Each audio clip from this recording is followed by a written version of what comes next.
All right, we're joined now by Dr. Wendy Patrick. You are a professor of ethics at SDSU, also an attorney. Thank you so much for being here. Oh, my pleasure. Thank you for having me. Let me ask you, what was your initial reaction?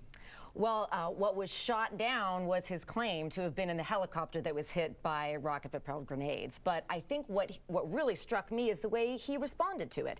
This is not the way a news anchor wants to make headlines, by misrepresenting something.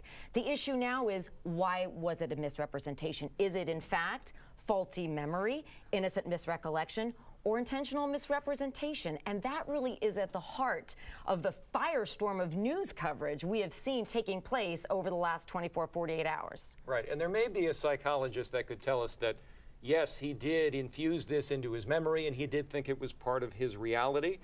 But when it comes to business and the fact that his job is a nightly news anchor, probably one of the most respected in the country, how big a deal is this? It's a huge deal because credibility is everything if you are a news reporter, a news anchor, and he is a beloved, well-known, high-status news reporter and has been for a number of years.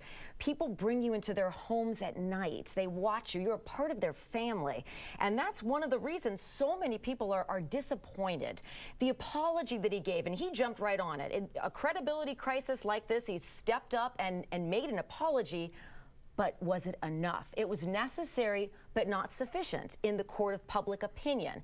That's what we're seeing now. People want to know more. There are stories coming out about episodic memory and how you can talk yourself into believing something happened when it didn't go down anywhere close to what you remember. That's what everybody's talking about here, and they want to know. They want to get to the bottom of it. And in this case, it's not just the huge fact that he is who he is, but also that this has happened with something that happened on a battlefield. Absolutely. Sacred ground. I mean, what was it, in 2005, we passed the Valor Act, which was then later knocked down by the Supreme Court. But this is, like I said, this is sacred ground. You don't mess up on stuff like this. Absolutely. You know, this is not an area where you want to make an error. It was brave enough that he was there, that he was flying in one of those helicopters.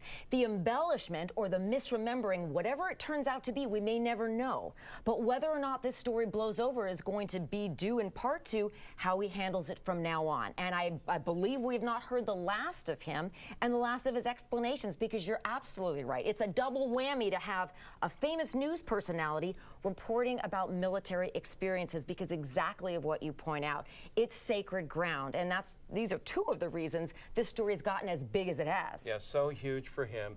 Now, is there a little lesson that we all can take from this? You bet there is. You know, words matter in a nutshell. Whether you're speaking, whether you're writing, whether you're updating your resume, words matter. And reckless misremembering, misreporting, however you want to phrase it, that's something that, as we've seen here, can really become and blow up into a huge deal. So choose your words carefully, double check your information, because credibility is everything, especially in news reporting. Dr. Wendy Patrick, we appreciate your words this afternoon. Thank you for so having much. me. Yeah, great conversation.